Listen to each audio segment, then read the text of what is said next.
बाकी डिजिट्स बचे हैं उन सभी को सिर्फ एक ही सिंगल उस। Welcome back to the YouTube channel students, फिर से स्वागत है आप सभी का अपने यूट्यूब चैनल पर।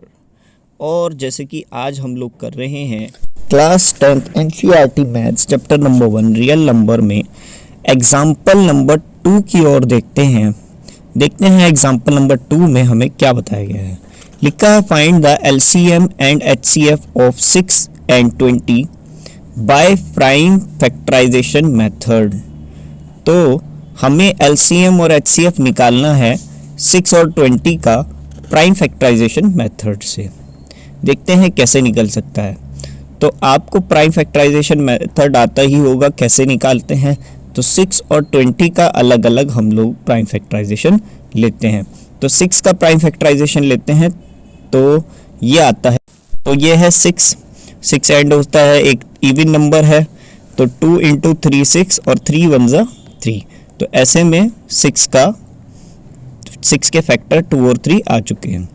वहीं अगर मैं प्राइम फैक्टराइजेशन की बात करूं, वो 20 के प्राइम फैक्टराइजेशन की बात करूं तो वो भी एक इवन नंबर है। तो 2 10 जा 20 आता है और 2 5 जा 10। 5 किसी के भी टेबल में नहीं आता, 5 अपने टेबल में आता है, वो है 5 1 जा 5। तो देखा जाए तो जो 6 है उसके फैक्टर बनते हैं 2 और 3 और 20 के फैक्टर्स बनते हैं 2 2 5।